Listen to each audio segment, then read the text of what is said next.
중국 돈의 방향이 바뀐다. 2026 양회. 중국에서 매년 가장 중요한 정치 이벤트가 있습니다. 바로 양회, Two Sessions입니다.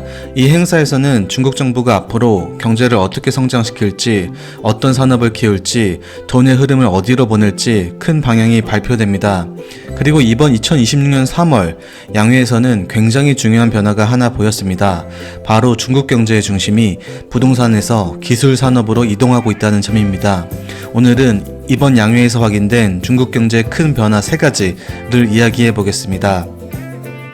첫 번째 변화는 GDP 목표치입니다.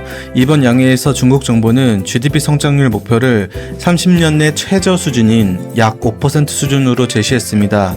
예전 중국을 생각하면 이 숫자는 낮아 보일 수도 있습니다. 과거 중국은 8에서 10%의 고성장을 하던 나라였기 때문입니다. 하지만 지금 중요한 것은 숫자가 아니라 현실적인 목표를 제시했다는 점입니다.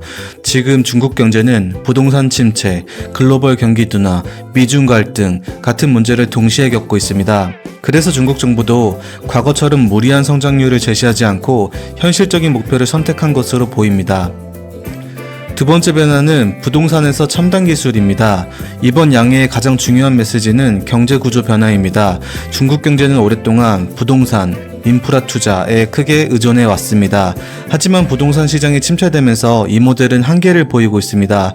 그래서 중국 정부는 앞으로 AI, 반도체, 첨단 제조업, 로봇 산업 같은 기술 산업 중심 성장 전략을 강조하고 있습니다. 즉, 중국 경제의 성장 엔진이 부동산에서 기술 산업으로 이동하고 있다는 것입니다. 세 번째 변화는 돈의 방향이 바뀐다는 것입니다. 과거 중국에서는 부동산이 자금 조달의 핵심 역할을 했습니다.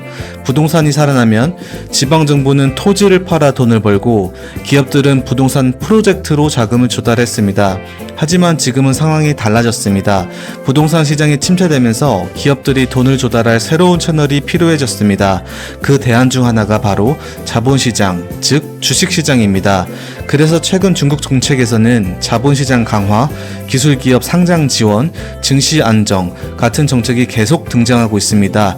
즉, 이 때문에 중국 증시의 하방이 단단하다는 평가가 있습니다. 물론 중국 투자에는 여전히 조심해야 할 점이 있습니다. 바로 중국 디스카운트입니다. 중국 기업들은 글로벌 시장에서 상대적으로 낮은 밸류에이션을 받는 경우가 많습니다. 그 이유로는 미중 갈등, 규제 리스크, 회계 투명성 문제, 자본 통제 가능성 같은 요인들이 있습니다. 그래서 중국에 투자할 때는 신중해야 합니다. 정리해보면 이번 양회에서 확인된 변화는 크게 3가지입니다. 첫 번째, 성장률 목표 5%. 두 번째, 부동산 중심 경제에서 기술 산업 중심 경제. 세 번째, 자금 흐름이 부동산에서 자본시장으로. 중국 경제는 지금 큰 전환점에 있는 것으로 보입니다. 그래서 앞으로 중국 투자를 볼 때는 단순히 밸류에이션이 아니라 정책 방향, 산업 구조 변화, 자금 흐름 이 3가지를 함께 보는 것이 중요합니다.